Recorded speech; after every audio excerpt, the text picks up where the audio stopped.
오늘 예배를 준비하면서 저의 가장 큰 고민은 어떻게 이 강대상에 등단할 것인가였습니다. 목사님들께서 여러 가지 방법을 추천해 주셨습니다. 1번, 처음부터 강단 뒤에 앉아있기. 2번, 피아노 의자 옆에 앉아있다 깜짝 등장하기. 3번, 맨 앞에 앉아있다가 이동 거리를 줄이기. 기나긴 통성기도 끝에 제가 결정한 선택은 주를 힘입어 담대히 등단하기였습니다. 오늘 이 시간 전하는 자의 허물은 감추어 주시고 오직 하나님의 말씀만이 드러나기를 간절히 소망합니다. 특별히 예기치 못한 사고로 염려를 끼쳐드려서 송구한 마음이 굉장히 컸습니다. 하지만 담임 목사님과 또 우리 부교육자분들께서 따뜻하게 배려해 주시고 또 위로해 주셔서 잘 회복 중에 있습니다. 또한 우리 많은 성도님들께서 보내주신 기도와 또 격려 때문에 잘 회복되고 있음에 진심으로 감사를 드립니다. 맡은 사명 잘 감당할 수 있도록 계속 기도 부탁드리겠습니다. 오늘 드려지는 수요 저녁 예배를 통해서 하나님이 원하시는 가치, 하나님이 원하시는 가치라는 제목으로 함께 은혜 나누기 원합니다. 먼저 오늘 준비한 영상이 있는데요. 이 영상 보고 함께 말씀 이어가도록 하겠습니다. 합니다. 지난 2016년 한 미국 남성이 사망자의 소유물을 정리해 판매하는 이스테이트 셀에서 산 낡은 스케치가 르네상스 시대 명화로 인정받았습니다. 성모 마리아와 아기 예수가 그려진 작은 그림으로 당시 우리 돈 36,000원에 구매했는데 우연히 이 작품을 보게 된 미술품 중개상은 16세기 독일 최고의 미술가로 알려진 알브레이트 듀러의 작품으로 추정했습니다. 중개상은 무려 1억 2천만 원의 선금을 내고 그림을 입수한 뒤 2년간 진품 판명에 나섰고 전문가들은 1503년에 제작된 듀러의 진품으로 인정했습니다. 추정가는 5천만 달러, 약 594억 원에 달한다고 하는데요. 누리꾼들은 순식간에 몇백억대 부자가 되다니 완벽한 연말 선물이네요. 부럽다. 나도 날 풀리면 중고품 시장에 돌아다녀 볼까? 라는 반응을 보였습니다. 지금까지 오클릭이었습니다. 방금 본 영상은 제가 예전에 SBS 뉴스에 소개되었던 흥미로웠던 기사였습니다. 이 기사에 따르면 2016년 한 미국 남성이 사망자의 소유물을 정리해 판매하는 이스테이트 세일장에서 성모 마리아와 아기 예수가 그려진 이 그림 한 점을 우리 돈 36,000원에 구매했습니다. 그는 그림을 그저 집 한 구석에 걸어두었습니다. 그러던 어느 날 평소 미술품에 관심이 많았던 한 친구가 집에 놀러와서 그 그림을 눈여겨보았던 것이죠. 아무리 봐도 이 그림이 가치 있는 명화일 것 같다는 그 생각에 미술품 중개인에게 의뢰를 하게 되었습니다. 이 그림을 본 미술품 중개인은 16세기 독일 최고의 미술가로 알려진 알브레이트 듀러의 작품으로 추정하게 되었습니다. 그리고 푼돈 36,000원에 구매했던 그 가치보다 더한 가치가 있음을 알았던 중개상은요, 그 현장에서 무려 1억 2천만 원의 성금을 내고 그림을 입수하게 되었습니다.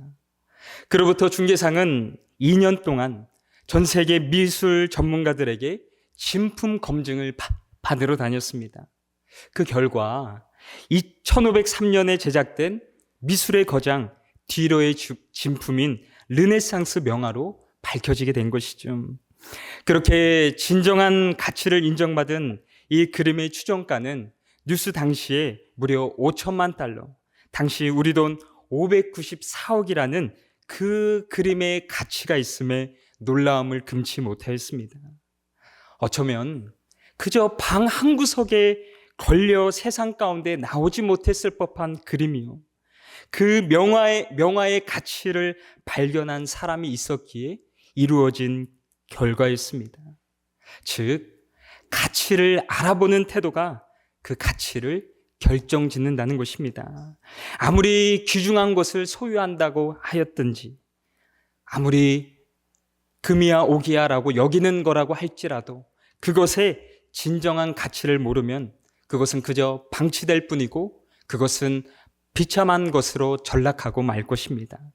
오늘 본문에도요, 하나님의 법궤를, 가치를 진정하게 바라보고 여겼던 사람들이 등장합니다.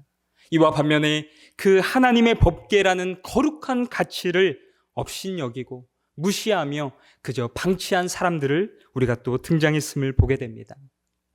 오늘 그렇다면 하나님이 원하시는 본문 가운데 드러난 가치는 무엇일까요? 첫 번째로 하나님의 임재와 영광이었습니다. 오늘 본문의 배경은 다윗이 온 이스라엘의 왕으로 등극하게 되었습니다. 그리고 예루살렘을 새 수도로 정하였습니다. 그러던 중 어수선한 이스라엘을 탄압하고자 그 침범한 블레셋 전투에서도 완승하며 승리의 나팔을 올리게 되었습니다. 이제는 본격적으로 다윗 왕으로서 군사와 정치와 경제와 그 외교적인 측면을 강화시키기 위해서 그가 어떠한 첫 정책을 펼칠 것까지에 대한 그 기로에 서 있었던 것이죠. 여러분, 보통 정치인들이 첫 행보가 중요한 이유가 무엇입니까? 그 첫 행보에 그 정치인의 가치가 보이기 때문입니다. 대개 사람은 무엇에 가치를 두는가에 따라 일의 우선순위가 달라지기 때문이죠. 다윗은 왕으로 중요하여서 어떠한 일보다 가장 먼저 하나님의 법궤를 그 예루살렘 중심부에 모시는 일을 선택하게 되었습니다. 여러분, 법궤는 하나님의 임재와 영광과 그 인도하심을 뜻하는 거룩한 상징물이었습니다. 다윗은 다른 그 무엇보다도 그 다른 것을 하기 전에 법궤를 옮기고자 했던 이유가 무엇이었을까요? 그것은 바로 이스라엘 되기 위해선 여호와의 임재와 영광에 달려있음을 다윗은 누구보다 잘 알았던 사람이었기 때문입니다. 즉, 하나님께서 이스라엘에 자신이 왕으로 등극하는 것이 이스라엘 됨이 아니라 이 이스라엘 가운데 하나님이 진정한 왕이 되어주셔야만이, 그것은 다윗성으로 그치는 것이 아니라 하나님의 도성으로 세워질 것을 다윗은 알았던 것입니다. 그리하여 그는 시편 127편 1절에서 이렇게 고백하지 않습니까? 여호와께서 집을 세우지 아니하시면 세우는 자의 수고가 헛되며 여호와께서 성을 지키지 아니하시면 파수꾼의 깨어 있음이 헛되도다. 할렐루야. 그렇습니다. 이스라엘에게 있어서 법궤는 어떠한 존재입니까? 출애굽 광야 시절부터 그들이 어디를 가든지 법궤를 중심 삼아 함께 광야 생활을 했습니다. 그 넘실대던 요단강을 건널 때에도 법궤를 들고 행진하였습니다. 광야를 행진할 때나 여리고성을 무너뜨릴 때에도 이 법궤는 늘 앞서서 이스라엘 백성들을 인도하였습니다. 따라서 법궤는 곧 언제나 우리는 하나님의 인도와 임재 가운데 살겠다라는 그들의 신앙 고백과도 같았던 것입니다. 그런데 엘리 제사장 시대 때요, 블레셋과의 전투에서 그만 이 법궤를 빼앗기고 맙니다. 하지만 블레셋 다곤 신전 가운데 이 놓아둔 법궤를 주변으로요, 이 우상들이 다 쓰러지면서 그 법궤 가운데 절하게 된 것입니다. 그리고 여러 가지 재앙이 발생하자 두려움했던 블레셋 사람들이 이 법궤를 다시금 수레에 실어서 이스라엘로 보내게 되었습니다. 그렇다면 하나님의 값없는 공로로 다시금 되찾은 이 법궤를 이스라엘 백성들은 어떻게 행해야만 했겠습니까? 그들은 가장 안전하고 가장 이스라엘의 중심이 되는 곳에 그 법궤를 잘 모셔야만 하지 않겠습니까? 그런데 당시의 사울왕은 그렇게 하지 않았습니다. 왜 그랬을까요? 사울은 하나님의 통치요, 하나님의 임재와 영광에 무관심한 자였습니다. 사울은 영적 가치를 알아보는 시야를 상실한 자였기 때문인 것이죠. 그 결과 하나님의 법궤가요, 지난 70년이 넘도록 유다 변방을 돌면서 푸대접 받았습니다. 또 20년간 아비나답이라는 사람의 집에 그저 방치되어 있었던 거룩한 성물, 바로 이 법궤였습니다. 마치 방구석에 걸린 뒤로의 르네상스의 명화처럼 오랜 시간 방치되어 있었던 것입니다. 그러나 다행히 하나님의 가치를 알아보고 그 하나님의 임재를 갈망하며 법궤를 가치 있게 여긴 다윗 한 사람을 통해서요, 이 한 사람을 통해 길 잃은 이스라엘 백성들이 다시금 회복의 길로 접어들게 됨을 우리는 보게 됩니다. 여러분, 한 사람의 리더요, 한 사람의 영적 지도자, 한 가정의 영적인 가장이 얼마나 중요한지를 보여주는 부분입니다. 사울 왕 때는 이 법궤가 어디 있는지조차도 몰랐습니다. 하나님에 대한 관심과 신앙의 가치도 잊은 지 오래였습니다. 그런데 다윗이 즉위한 이스라엘이 어떻게 변화하였습니까? 잃어버린 가치와 기쁨을 회복하기 시작했습니다. 우리 다 함께 오늘 본문 15절의 말씀 함께 읽기 원합니다. 다윗과 온 이스라엘 족속이 즐거이 환호하며 나팔을 불고 여호와의 궤를 메어 오니라. 아멘. 이처럼 한 사람의 리더를 통해서 역사는 전혀 다른 방향으로 흘러갈 수 있게 되는 것이죠. 그러므로 우리는 이 마지막 때를 살아가며 어떻게 살아가야겠습니까? 베드로의 말씀처럼 정신 차리며 근신하여 깨어 기도해야 될 줄로 믿습니다. 이 시대의 국가의 위정자들을 위해서, 교회의 리더십들을 위해서, 가정의 영적인 가장들을 위해 우리가 전심으로 기도하며 나아갈 때 그 한 사람을 통하여 하나님께서는 친히 통치하시고 하나님의 도성으로 세워주실 줄로 믿습니다. 더불어 다윗이 이 법궤에 가치 있게 여긴 태도를 통하여 우리가 배울 수 있는 것이 무엇입니까? 성도에게 있어서 인생의 진정한 가치는 세상이 정한 성공이나 공로나 출세나 물질이 아니라는 사실입니다. 성도는 하나님과 동행하는 인생, 성도는 주님이 통치하시는 가정, 그분의 임재를 갈망하는 것이 그리스도의 진정한 가치가 되어야 될 줄로 믿습니다. 오늘날 한국교회와 수많은 그리스도인들이 이 가치를 상실한 채 세상에 사라지고 썩어질 것에 가치를 두며 그 전전긍긍하며 살고 있기에 오늘날 얼마나 공고하고 메마른 인생과 가정이 있는지 모르겠습니다. 그러므로 오늘 우리는 이 시간 이후로 하나님의 영광과 임재의 통치가 저와 여러분들의 삶과 가정 위에 진정한 가치로 세워지는 역사가 있게 되기를 주의 이름으로 간절히 소망합니다. 나아가 오늘 본문에서 다윗처럼 법궤의 가치를 바로 알고 가치 있게 여긴 또 한 사람이 소개가 됩니다. 그는 바로 오벳 에돔이라는 사람이었습니다. 오벳 에돔에 대해서 우리가 말하기 전에요, 사무엘하 6장 서두에 나타나 있는 힘, 능력, 위엄이라는 이름의 뜻을 가진 웃사라는 인물이 등장하게 됩니다. 이 웃사라는 인물이요, 3만의 인파와 함께 모든 악기가 동원되면서 하나님을 찬양하며 법궤를 옮기는 과정에서 이 웃사가 그만 죽임을 당하고 맙니다. 그 이유는 수레의 법궤를 싣고 가던 중에 갑자기 소들이 날뛰게 되자 그 법궤를 붙잡고자 자신의 손을 뻗어서 법궤를 붙잡았습니다. 그랬더니 하나님이 진노하셔서 웃사를 치게 되신 것이죠. 여러분, 우리가 일반적인 상식으로는 떨어질 법한 그 법궤를 붙잡은 것이 뭐 그리 잘못됐나 우리는 여기고 생각할 수 있겠습니다. 그런데 민수기 4장 15절 하반절의 말씀이에요. 분명히 하나님은 이렇게 말씀하셨습니다. 함께 읽어볼까요? 그러나 성물은 만지지 말라. 그들이 죽으리라. 회막 물건 중에서 이것들은 고아 자손이 맬 것이며. 아멘. 하나님은 거룩한 성물을 어떻게 다뤄야 될지에 대해서 분명히 말씀해 주셨습니다. 보세요. 웃사는 아비나답의 손자로서 거룩한 성물을 어떻게 다뤄야 될지 철저히 가르침을 받았던 사람이었습니다. 그가 왜 실수 아닌 실수를 범하게 되었을까요?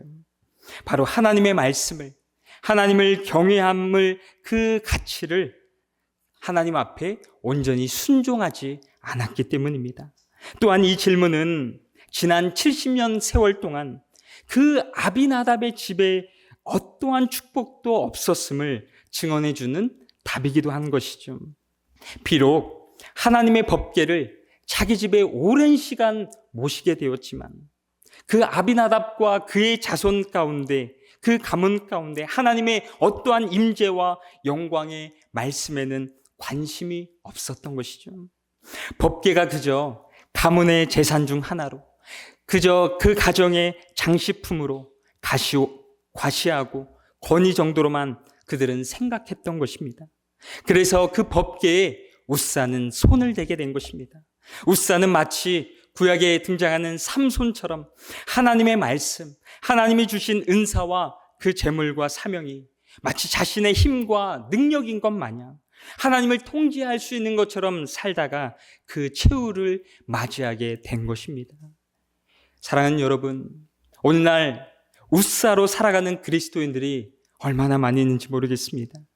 70년 법궤를 모셔둔 것처럼 우리가 70년 신앙생활을 했다고 우리가 말하지만 하나님의 뜻과 말씀의 깊이를 우리가 업신여기는 삶을 살아가고 있다면, 우리가 교회에서 하나님의 값없는 공로로 인하여 직분과 사명을 받았지만 나의 필요에 의해서만 우리는 사역하고 있다면, 그저 하나님 앞에 드려지는 이 예배가 그저 지켜도 되고 어겨도 되는 하나님의 예배로 우리가 바라본다면, 하나님이 내게 친히 은사와 능력 주셨지만 마치 자신이 나서지 않으면 큰일 날 것처럼 과시하고 그 사역에 자기 자랑에 빠져 있다면, 그 하나님의 가치를 등한시한 웃사로 우리가 살고 있다는 증거 아니겠습니까? 우리는 이 웃사와 같은 신앙생활을 오늘 이 시간 단절하고 오직 하나님의 영광을 위하여서만, 하나님의 임재를 갈망하며 나아가는 하나님의 거룩한 한 사람 되기를 간절히 소망합니다. 반면에 레위 사람 오벳 에돔은 달랐다는 것입니다. 오늘 보면 11절 말씀 함께 읽겠습니다. 시작. 여호와의 개가 가드 사람 오벳 에돔의 집에 석 달을 있었는데,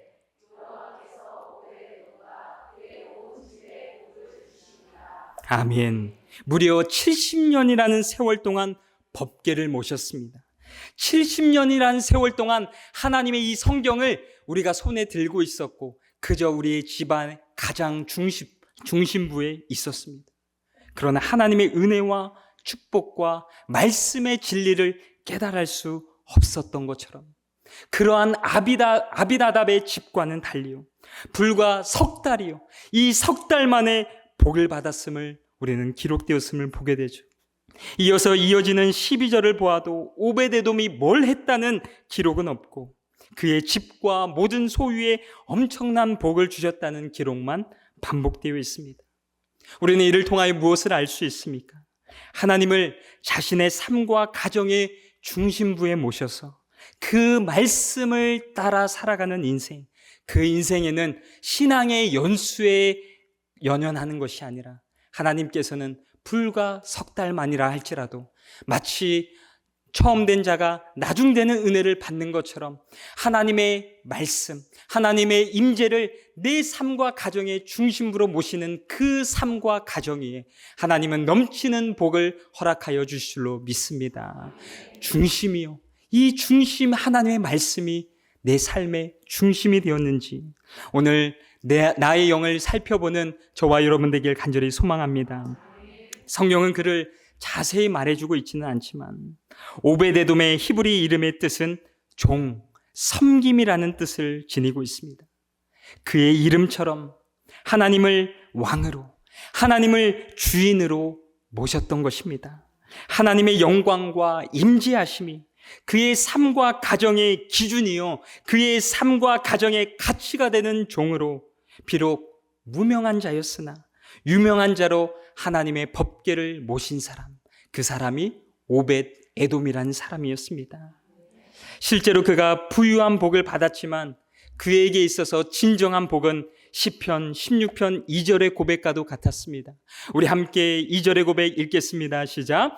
내가 여호와께 아뢰되 주는 나의 주님이시오니 주 밖에는 나의 복이 없다 하였나이다. 아멘. 하나님과 늘 동행하는 삶, 하나님의 임재를 갈망하는 삶, 이것이 우리가 복을 받는 하나님의 놀라운 축복임을 깨닫는 저와 여러분 되길 간절히 소망합니다. 오벳에돔과 같은 우리의 삶과 가정이 되셔서 넘치는 하나님의 은혜와 축복을 받아 누리시길 주의 이름으로 간절히 축복합니다. 두 번째로 하나님이 원하시는 가치는 무엇일까요? 그것은 바로 예배의 가치였습니다. 오늘 본문 12절 하반절부터 14절까지 말씀 우리 길지만 함께 읽길 원합니다. 시작. 다윗이 가서 하나님의 궤를 기쁨으로 메고 오베데돔의 집에서 다윗 성으로 올라갈새 여호와의 궤를 맨 사람들이 6걸음을 가매 다윗이 소와 살찐 송아지로 제사를 드리고 다윗이 여호와 앞에서 힘을 다하여 춤을 추는데 그때 다윗이 베에봇을 입었더라. 아멘. 그렇습니다. 다윗에게 있어서 법궤는 가치 이상의 것이었습니다. 즉 다윗에게 하나님의 영광과 임재와 예배의 신앙은 바로 생사를 갈라놓는 가치로 여겼던 사람이었습니다. 그리하여 오베데돔의 집에 복을 받았다는 그 소식을 듣고 다윗은 하나님의 진노가 풀렸음을 받아들이게 되었습니다. 그리고 이전처럼 마치 중고 가전을 싣고 오는 것 마냥 사람의 열심과 방법으로 법궤를 운반하지 않았습니다. 하나님이 정한 율법대로 하나님의 뜻대로 그 고앗 자손이 어깨에 법궤를 메고 기뻐하며 예루살렘으로 올라갔음을 우리는 보게 되죠. 다윗은 지난 3개월 동안 하나님 앞에 엎드리며 깨닫게 되었습니다. 아, 사람이 주의 일을 감당할 때 제 아무리 선한 동기와 헌신과 열심이 있다고 한들 하나님의 뜻과 방법대로 일하지 않는다면 그것은 결코 하나님의 기쁨이 될 수 없는 거구나. 그것을 다윗은 깨닫게 된 것이었습니다. 찬양의 가사처럼 화려한 음악보다 뜻없는 열정보다 형식적인 예배보다 하나님은 중심을 원하시는 분이십니다. 여러분, 이것이 하나님이 원하시는 예배의 가치인 줄로 믿습니다. 예배란 내가 드리는 것으로 완성이 아니라 하나님이 받으실 때 완성됨을 다윗은 깨닫게 된 것이죠. 이를 위해 다윗은요, 하나님 앞에 힘을 먼저 빼기 시작했습니다. 성도 여러분, 제가 운동을 좋아해서 이전 교회에서 배드민턴을 레슨을 받게 되었습니다. 막 코치님께서 이제 3개월 수강을 끊고 배웠는데요. 우리 옆에 계신 저의 파트너가 환갑이 넘으신 아저씨였습니다. 근데 이 배드민턴을 코치님이 한번 이렇게 쳐주면 그대로 이렇게 받아서 치는데 이분은 좀 배우셨던 분이셨던 것 같아요. 그냥 살살 치는데 멀리 나가는 거예요. 근데 저는 그래도 이 환갑 넘으신 아저씨만큼은 이겨야 되지 않겠습니까? 그래서 온 힘을 다해서 그 배드민턴을 힘껏 쳤습니다. 한 50번 쳤을까요? 그 50번 중에 옆에 계신 아저씨를 이길 수 없었습니다. 코치분이 다 레슨이 끝나고 저에게 다가오셔서 그러는 거예요. 마음대로 안 되시죠? 운동은 먼저 힘을 빼는 게 중요합니다라고 말해 주시는 거예요. 우리가 탁구를 하는 것도 골프를 치는 것도 우리가 축구를 하는 것도 막 굉장히 힘을 줘서 그것을 임해야만이 멀리 갈 것 같고 이길 것 같지만 먼저 힘을 빼고 정작 힘을 줘야 되는 그 순간의 임팩트요. 임팩트 있게 힘을 줘야 그 고수의 길을 갈 수 있다고 코치님이 말해 주시는 것입니다. 제가 은퇴하신 목사님께 종종 묻습니다. 목사님, 아무리 목회를 해도 목회가 뭔지 잘 모르겠습니다. 목사님, 목회가 무엇입니까? 라고 물으면요, 대부분 목사님께서 하시는 말씀이 저한테는 그랬습니다. 이 목사, 목회는 내가 해보니까 힘 빼는 거더라 라는 말씀을 해주셨어요. 목회할 때 내 힘으로 다 될 줄 알았어. 목회할 때 이것 좋다고 하면, 이것 트렌드라고 하면, 이 방법 어떤 교회에서 잘 됐다고 하면 그거 하면 되면 부응할 줄 알았어. 그런데 목회를 해보니까 내가 할 수 없음을 인정하는 것, 그게 은퇴할 때 깨닫게 되더라 이 목사라고 말씀해 주셨어요. 늘 그 은사님을 찾아뵈며 인사할 때마다 저에게 하시는 말씀이 있습니다. 이 목사, 힘 더 빼, 기도해 라는 말씀만 딱 해주세요. 여전히 담임 목사님 비롯해서 목회를 배워가고 있습니다. 여전히 목회가 무엇인지 여전히 잘 모르겠지만 먼저는 분명한 것은 나의 힘을 빼고 하나님 앞에 엎드리는 것, 이것이 우리의 하나님 앞에 진정한 임재로 나아가는 첫 발걸음 아니겠습니까? 이를 깨달은 다윗, 백성들이 종교의식에 참여할 때 입는 베옷으로 갈아입습니다. 왕의 옷을 입고 있었거든요. 이 옷을 벗어던지고 베옷으로 갈아입습니다. 그리고 하나님께 힘을 다해 춤을 추며 6걸음마다 예배를 올려드리기 시작했습니다. 여러분, 말이 6걸음마다 소를 잡고 제사를 드렸다고 말하지만 이 제사의 행렬은 결코 만만치 않은 것이었어요. 전심을 다하지 않고서는 이룰 수 없는 일이었습니다. 근데 오베데돔의 집에서 예루살렘까지의 거리는 21km 떨어져 있었습니다. 이 행렬은 그저 하루 이틀 만에 끝날 예배가 아니었던 것이죠. 미국의 존 파이퍼 신학자에 따르면 이 21km의 거리를 6걸음 가고 예배하고 6걸음 가고 예배하면 어떻게 몇 번일까라고 계산한 사람이 있었습니다. 그랬더니 약 2,500번 이상 예배해야 가능하다고 합니다. 아들 솔로몬 1,000번제도 우리가 대단하다 여기는데 2,500번의 예배에 비하면 나중에 천국에서 아들 만났을 때 라떼는 말이야 2,500번 예배했어라고 말할 만할 것 같습니다. 뿐만 아니라 제사장들은 무거운 벗개를 짊어져야 했으며 6걸음마다 육중한 소의 가죽을 벗기고 각을 떠서 다 태워드리기까지 숨이 타오르댔을 것이고 체력이 소진되었을 것입니다. 즉 인간의 모든 수고와 노력이 동원되어야만이 이 6걸음의 예배의 행렬을 이어갈 수 있었음을 우리는 보게 됩니다. 성도 여러분, 히브리 숫자 6은 인간의 수를 의미합니다. 잘 아시는 것처럼 히브리 숫자 7은 하나님의 수, 완벽을 뜻합니다. 다윗의 6걸음의 예배는요, 인간이 할 수 있는 모든 수고와 노력과 노동을 다한 후에 하나님의 완성을 기대하는 경외함이었습니다. 오늘 우리 동수원에 드려지는 모든 예배, 그리고 내가 하나님 앞에 기도하는 이 기도의 행렬이 6걸음 걸은 후에 그 모든 결과는 하나님께 내어드리는 우리의 경외함이 늘 우러나기를 간절히 소망합니다. 매 순간 대신 주를 힘입어 하나님을 예배했던 예배가 바로 다윗의 예배였던 것이죠. 사랑하는 성도 여러분, 6을 건너뛰고 7이 될 수가 없습니다. 전심 뒤에 완성이 오는 법입니다. 믿음의 헌신 뒤에 언약의 성취가 이루어질 것입니다. 그러면 우리는 매 순간 예배의 전심을 다하실 때 그 예배 가운데 은혜가 비로소 부어질 것이며 매주 반복되는 그 사역을 그저 그렇게 하는 것이 아니라 전심으로 사역할 때 성령의 기름이 부어질 것입니다. 우리가 바이블 챌린지를 하며 그저 바이블 챌린지에 참여하는 것이 아니라 이 바이블 챌린지를 통하여 내게 말씀하시는 하나님의 음성에 청종할 때 하나님의 진리의 말씀이 선포될 줄로 믿습니다. 우리는 이 예배의 가치를 언제까지요? 바로 예루살렘에 도착할 때까지요. 하나님이 지명하시는 곳이요. 우리의 영혼의 고향 예루살렘까지 계속되어야 할 줄로 믿습니다. 예배한 성도 여러분, 오늘 우리도 다윗처럼 하나님을 신령과 진정으로 예배하고 계신지요? 오늘 우리의 예배의 태도, 우리 다윗의 장막이 우리 가운데 세워지길 또 소망합니다. 반면에 본문 16절에 예배의 가치를 업신여긴 한 사람이 보입니다.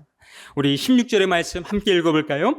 여호와의 개가 다윗성으로 돌아올 때에 사울의 딸 미갈이 창으로 내다보다가 심중에 그를 업신여기니라. 아멘. 다윗과 더불어 온 이스라엘 백성들이 하나님의 영광과 그 임재 안에 환호하고 춤추며 기뻐할 때 한 사람은 참여하지 못했습니다. 그 사람은 바로 미갈이었습니다. 창문 밖에 내다보며 구경꾼에 위치했습니다. 주변인에 머물렀습니다. 그리고 다윗을 업신여기며 비웃었습니다. 여러분, 그 이유가 무엇일까요? 미갈은 예배의 가치보다 품위와 명성에 더 집중했기 때문이었습니다. 앞서 언급한 삼손도 하나님으로부터 주어진 거룩한 나실인의 정체성을 업신여기고 자신의 정욕과 과실을 쫓아 살다가 망하지 않았습니까? 전 창세기의 에서도 동생 야곱에게 팥죽 한 그릇에 장자권을 팔지 않았습니까? 그 장자의 가치를 무시하고 깨닫지 못하였던 것이죠. 그러므로 저는 미갈은 디모데후서 3장 5절의 말씀이 묵상되었습니다. 디모데전서 3장 5절은 경건의 모양은 있으나 경건의 능력은 부인한 자였습니다. 오늘 우리 안에 이 미갈의 영이 있다면 하나님 앞에 신령과 진정으로 예배해야 될 때 우리가 나의 나됨을 내려놓고 내가 낮아지고 천한 모습이 보일지라도 오직 하나님의 영광을 위한 것이라면 나를 기꺼이 내어줄 줄 아는 사람이 우리가 다윗의 예배의 자리에 서야 되지 않겠습니까? 그러므로 우리 안에 이 미갈의 영을 제거하는 하나님의 은혜 또한 부어지길 소망합니다. 마지막으로 우리 가운데 주어지는 또 하나의 메시지는 다윗은 걸음마다 하나님 앞에 감사를 고백했다는 것입니다. 그의 어떠한 6걸음마다의 예배마다 불평과 원망을 찾아볼 수가 없습니다. 그가 아직도 갈 길이 멀었다면 불평하며 원망하지 않았습니다. 이를 돌이켜 받은 은혜를 가치 있게 여기며 감사를 고백하는 신앙으로 나아간 것이죠. 이를 우리가 해석하면 무엇입니까? 오늘 우리가 6걸음 이상 걸을 수 있음이 당연하지 않다는 것입니다. 비록 속도는 느리지만 하나님 안에서 우리의 가정, 우리 자녀들, 우리 사업장 6걸음 걸어 나아온 것이 이 얼마나 감사한 일입니까? 6걸음 걸어 우리 교회가 이제 창립 43주년을 앞두고 있음이 얼마나 감사한 일입니까? 6걸음 걸어 내가 직장생활 할 수 있음에 6걸음 걸어 내 자녀들 결혼시킬 수 있었음에 6걸음 걸어 평상에 누워 걷지도 못했었는데 오늘 6걸음 걸어 하나님 앞에 걸어 주의 전에 나올 수 있음에 이것이 얼마나 감사하고 기쁜 일입니까? 우리 일상의 6걸음의 은혜, 이것은 당연한 것이 아니라 하나님의 은혜인 줄로 믿습니다. 이 감격, 이 감사의 영성을 회복하시는 저와 여러분 되길 간절히 소망합니다. 오늘 말씀을 맺습니다. 하나님의 가치를 발견하고 그 가치에 합당한 삶을 살기로 결단하시는 동수원교회 성도 여러분, 오늘 우리도 다윗과 오벳 에돔처럼요, 내 뜻이 아닌 하나님의 임재와 통치와 영광을 구하시길 바랍니다. 그리하여 날마다 내 힘과 능이 아니라 주를 힘입어 담대히 날마다 승리하시는 저와 여러분 되길 간절히 소망합니다. 나아가 우리의 예배와 삶이 다윗의 6걸음의 예배처럼 하나님의 기쁨과 영광이 되어지기를 주님의 이름으로 간절히 축원합니다. 우리 함께 이 시간 결단하는 마음으로 찬송하기 전에 기도하도록 하겠습니다. 거룩하고 존귀하신 주 하나님, 오늘 말씀을 통하여 하나님의 임재와 예배의 가치를 다시금 깨닫게 하시니 감사드립니다. 다윗이 왕으로서 가장 먼저 하나님의 법궤를 예루살렘 중심부에 모셨던 것처럼 하나님의 말씀이, 하나님의 임재와 영광이 내 삶과 가정 위에 가장 큰 가치가 되게 하여 주시옵소서. 나아가 예배의 가치가 무너진 이 시대 가운데 우리의 삶의 걸음이 예배가 되게 하시고 형식이 아닌 전심으로 예배하는 하나님이 찾으시는 한 사람이 되게 하여 주시옵소서.